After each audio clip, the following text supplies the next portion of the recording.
आप देख रहे हैं YouTube channel cricket with Ismail. PSL का शेड्यूल आ गया स्टार्ट, इसी से कर देते हैं। 26 मार्च से पीएसएल स्टार्ट होने जा रहा है। 3 मई को इसका फाइनल होगा। इस बार पेशावर में भी एक मैच होगा। चलो, पेशावर के लिए अच्छी खबर है, कम से कम एक मैच तो उनको मिल गया।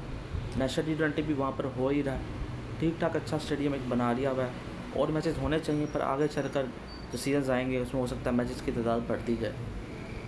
फैसलाबाद में भी मैचेस होने हैं इस बार, उनको भी 7 मैचेस मिल गए हैं। सबसे ज़्यादा मैचेस लाहौर में 15 हैं, 11 मैचेस रावलपिंडी को दे दिए हैं। मुल्तान में बस 4 ही हैं, पता नहीं क्यों मुल्तान के साथ रही, बहुत गलत है। कराची में 6 मैचेस हैं। तो ये इस तरह का सिलसिला इस बार बनाया गया। 44 टोटल मैचेस हैं। एक टीम 4 टीम्स के साथ एक मैच खेलेगी, बाकी 3 टीम्स के साथ वो डबल मैचेस खेलेगी, यानी टोटल एक टीम ने 10 मैचेस ही खेले। ठीक है, इस तरह का हमें IPL में भी देखने को मिलता है। वहाँ पर इसी तरह ही होता है, किसी के साथ डबल मैच, किसी के साथ सिंगल मैच। बाकी हमारे नाम के सुपरस्टार सारे हैं। अभी यहाँ पे किसी का एक का 100 आ गया, किसी की कवर ड्राइव लग गई, किसी की 5 विकेटें आ गई, किसी कीपर बैट्समैन ने कुछ अच्छा कर दिया, किसी दबाद ने अच्छी लेग स्पिन बॉलिंग कर दी, फिर सारा कुछ शुरू हो जाए। हालांकि उससे पहले हमारी ODI सीरीज़ है, वहाँ पे कुछ यंग प्लेयर्स को हम खिला रहे हैं। आज शहीन अफरीदी की प्रेस कॉन्फ्रेंस थी, उन्होंने भी यही बात की कि हम यंग प्लेयर्स को देख रहे हैं, अगर ODI वर्ल्ड कप की तैयारी कर रहे हैं, डोमेस्टिक प्लेयर्स को मौका दे रहे हैं। ये सब सही है, पर कम से कम सीनियर प्लेयर को बताया तो जाए, जिसको ड्रॉप किया जा रहा है, जो ODI में अच्छा है, बुरा नहीं प्लेयर है, अच्छा प्लेयर है, कि आपको ड्रॉप क्यों किया जा रहा है। नहीं अच्छा किया बाबर आजम के साथ यहाँ पर, चाहे माइक हसन हो, चाहे आकिब जावेद हो, चाहे शहीन अफरीदी हो। बाबर आजम को बताना चाहिए, आपको बताना चाहिए था बाबर आजम को कि आपको ड्रॉप क्यों किया जा रहा है। कुछ भी नहीं बताया, ना डोमेस्टिक टीम्स को कुछ बताया, वो सारा कुछ हो गया। टीम्स के स्क्वाड आ गए, पाकिस्तान का शेड्यूल स्क्वाड आ गया ODI सीरीज़ का। उसके बाद जाके शोर शराबा मचा, फिर जाके बाबर आजम को उधर इंक्लूड किया गया है डोमेस्टिक के अंदर। तो ये तरीका सही नहीं है। हालांकि बाबर आजम ने भी अभी तक कोई मैच नहीं खेला इंक्लूड होने के बाद, किए वो भी सही नहीं कर रहे। पर बहुत थोड़ा अजीब मामला है ना, इस पर कोई भी ठीक नज़र नहीं आता यहाँ पर ODI में साइम और बाबर का होना ज़रूरी था, उनको हो सकते थे। चाहे आप उनको बीच में 1 या 2 मैच में ना खिलाते, 1 मैच में ना खिलाते, बाकी में आप यंगस्टर ट्राई कर लेते, कोई इशू नहीं है। अगर सीरीज़ के बीच में आप किसी एक मैच में सीनियर प्लेयर को बढ़ा दो, कोई मसला नहीं, पर स्टार्ट साथ तो रख लो। खिलाना चाहिए था। ODI वैसे भी हम कम खेलते हैं, ऊपर से जो हमारा सबसे बेस्ट ODI का प्लेयर है उसको होना चाहिए मेरे नज़दीक। जो चीज़ हम ज़्यादा खेलते हैं ना, उसमें चाहे हम सीनियर्स को ड्रॉप भी करें, उसमें तो वैसे सीनियर्स को ड्रॉप ही कर देना चाहिए, इंक्लूडिंग शहीन अफरीदी। उसमें बिल्कुल सीनियर नहीं होने चाहिए, पर ODI में तो कम से कम सही खिलाओ, इस तरह ना करो। अब देखो, कल इससे सवाल ये भी किया गया कि अगर स्पिन पिच बनती है, कि वेस्ट इंडीज़ ने सारे स्पिनर्स खिलाए थे बांग्लादेश के गए, तो आप भी खिलाएँ क्या? तो वो पास्ट हिस्ट्री पता नहीं क्या क्या अजीब अगली बातें बोली। मैं कि प्रेस कॉन्फ्रेंस अब नहीं सुनता, अब रिटर्न में मिल जाती है तो पढ़ लेता हूँ, उनको मुझे पता है अजीब अगली बातें ये करते हैं। उसने कहा मैं पेस बॉलर्स के साथ ही जाऊँगा, वही हमारा हिस्ट्री रही है। पता नहीं कौन सी पेस बॉलिंग हिस्ट्री है इस वक्त जो हमारे हालात पेस बॉलर्स के बने हुए हैं। भागते हुए स्पिनर तो बने हुए हैं सारे के सारे। तो काफ़ी अजीब सूरत हाल है। ये ज़रूर कन्फर्म हो गया कि साउदा फरहान, इस्माइल हसन वगैरह और मासूद अकर ये ज़रूर डेब्यू करते दिखाई देंगे। पता नहीं अब्दुल समद को मौका मिलता है या नहीं मिलता, क्या रख लिया तो उसको भी खिला ही लो, उसको उस पोजीशन पे 6 7वें नंबर पे। बाकी इनका टॉप 3 यही होगा। मासूद अकर को कह रहे हैं वो ओपनिंग करेंगे फरहान के साथ, और इस्माइल हसन नंबर 3 पे, चौथे पे रिजवान है, 5वें पे सलमान दिया गया, 6ठे पे हुसैन तलत होंगे। 7वें को देख लो किसको खिलाते हैं ये। ऐसे तो अब्दुल समद को खिलाना चाहिए वहाँ पे। फिर 8वें पे फ़हीम या वसीम जूनियर में से किसी एक को हो सकता है। 10वें पे शहीन हो सकते हैं, 9वें पे शहीन हो सकते हैं, 10वें पे रौफ हो सकते हैं, और 11वें पे अबरार या फिर फैसल अख्तम की जगह किसी को भी खिला सकते हैं। और सुफियान वकीम को होना चाहिए था, उसके साथ भी गलत किया। इरफान खान न्याजी के साथ गलत किया, सऊद शकील के साथ गलत किया, कामरान गुलाम के साथ गलत किया, साइम अयूब के साथ गलत है, बाबर आजम के साथ गलत है, इमाम उल हक के साथ गलत है। पता नहीं किन किन प्लेयर्स के साथ ज़्यादती कर दी है। एक फैन क्लब मैं उनके इस चीज़ में साथ ज़रूर दूंगा कि गलत ड्रॉप किया गया T20 की बेस से ODI से। अगर ड्रॉप किया भी गया तो बताया नहीं गया।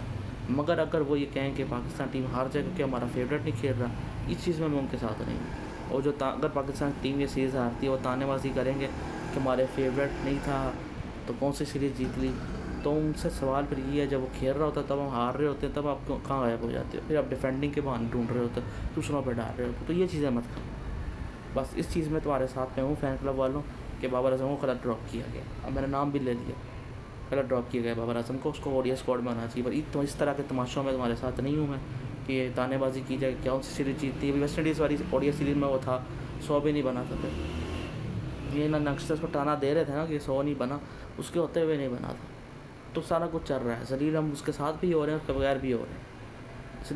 इसलिए बातें मैं T20 में करता हूँ कि T20 में सीनियर से पीछे हट के अब नए प्लेयर्स की तरफ जाना चाहिए। बहुत सारे प्लेयर्स का मौका बनता है, अगर हारते हैं तो इनके साथ भी हार रहे हैं, पर ओडीआई में उनको ही खिलाना चाहिए जिनका बनता है, क्योंकि वो ओडीआई में अच्छा कर रहे हैं, उनको वहाँ से नहीं छेड़ना पड़ता। हमारे सारे प्लेयर्स ओडीआई को ज़्यादा सूट करते हैं, जो क्रिकेट को बैटिंग वो करते हैं उनको ओडीआई क्रिकेट सूट करती है। फ़खर जमान हो, साइम हो, बाबर हो, आगा सलमान, रिजवान, सबको, हुसैन तहसीन, सबको सूट करती है। और अच्छा खासा टॉप ऑर्डर मिडिल ऑर्डर नज़र आ रहा है यहाँ पर बैटिंग के लिहाज से।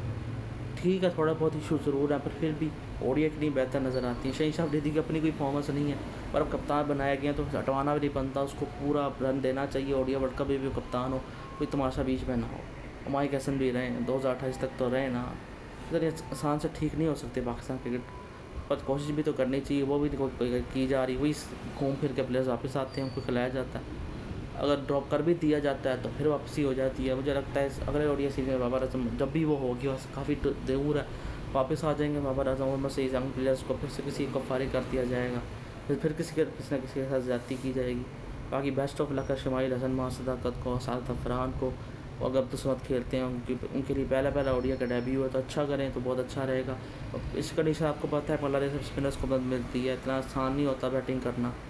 फिर भी 250-60 के ऊपर का स्कोर, वैसे तो ये ओडीआई में कोई स्कोर नहीं होता, पर बांग्लादेश के लिहाज से चलो इतना ही हम लगा दें तो अच्छा। बाकी मुझे नहीं पता सेकेंड इनिंग में ड्यू पढ़नी है नहीं पढ़नी, कल अंदाज़ा हो जाएगा, उसके मुताबिक देखो। कोशिश तो करनी चाहिए, 300 होना चाहिए ओडीआई के अंदर। 300 के नीचे तो वैसे तो 300 भी कब चेज़ हो जाता है, पर 300 तो बनाओ ना यार, इस तरह तो ना करो। मुस्तकिल तौर पर 300 के ऊपर रन्स बनाने चाहिए हमें। अगर हम 250-60 जो मैंने बात की है उस कंडीशंस को देख के की, अगर हम वहीं पे अटके के रहेंगे ना, हर कंडीशन में उसी तरह सोचेंगे कि 250-60-70 ही बनाना है, तो फिर फ़ायदा नहीं है। हाँ, अगर बहुत ही कम और बैटिंग के लिए मुश्किल कंडीशन हुई, फिर उसको मदद मिल रही है, तो फिर तो 250-60 अच्छा स्कोर। फिर चाहे कोई भी बड़ी बैटिंग भी क्यों ना खेल रही हो, 250-60-70 तक अच्छा स्कोर होता है, 250 से 70 तक। अगर स्पिनर के लिए मदद है और क्रिकेट अच्छी नहीं है बैटिंग के लिए।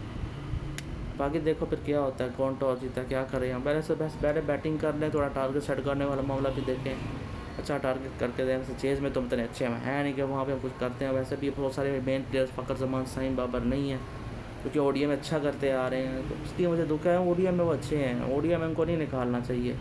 T20 पे उनको निकालो, वहाँ पे मैं उनके साथ नहीं हूँ, पर ओडीआई में उनके साथ गलत ना करो। वो भी डोमेस्टिक खेले, बाबर आकर 2 मैच हो गया नहीं खेल रहा, आके खेले, चलो यही नशा T20 मिल गया, इसमें ही खेल ले फर्स्ट क्लास, और वो तो नहीं खेल रहा लिस्ट है। तो बड़ा अजीब-ओ-गरीब हमारा क्रिकेट का मामला चल रहा है, कुछ समझ नहीं आ रहा हमने क्या करना है। तो वक्त के साथ साथ ज़लालत ही हमारा नसीब है, फिर हो सकता है चलो कुछ अच्छा हम करते हैं। अपने जैसी टीमों को तो हराएं ना कम से कम, इनको तो बांग्लादेश को हराएं, इनसे भी ना हार के बैठ जाना। अलग बांग्लादेश घर पे अच्छा खेलता है, मगर उम्मीद मैं कर लगाता हूँ कि चलो अच्छा कर लेंगे, यंग प्लेयर्स अच्छा काम डालें, अच्छी क्रिकेट खेल के दिखाएँ, अच्छी बैटिंग करें। कि स्पिनर को मौका मिल रहा है फैसल अकरम को, वो भी अच्छा करे। अगर कोई वसीम जूनियर को मौका में दे देते हैं, वो भी अच्छा करे, और कप्तान भी हमारा अच्छा ही करे, कुछ ना कुछ तो अच्छा करें, वरना फिर PSL देखने का दिल नहीं करेगा इन लोगों का। क्योंकि फिर चीज़ें याद आती हैं कि बड़े मौक़ों पर डिलीवर नहीं करते ये लोग। स्टैट, रिकॉर्ड, रैंकिंग है, सब इनके पास है। जब टूर्नामेंट आता है, बड़ा प्रेशर मैच आता है, जहाँ से उम्मीद लगानी होती है, वहाँ ये कुछ नहीं करते, तो फिर गुस्सा भी बहुत आता है। सबके स्टैट बहुत अच्छे हैं, सबकी रैंकिंगें हैं, रिकॉर्ड हैं, सब ने सब कुछ किया हुआ, पर बड़े मैच में खड़ा होना इनके पास बस की बात नज़र नहीं आती। उम्मीद देखते हैं फिर पाकिस्तान क्या करता है। इसी के साथ वीडियो करें लाइक, चैनल करें सब्सक्राइब। अल्लाह हाफ़िज़।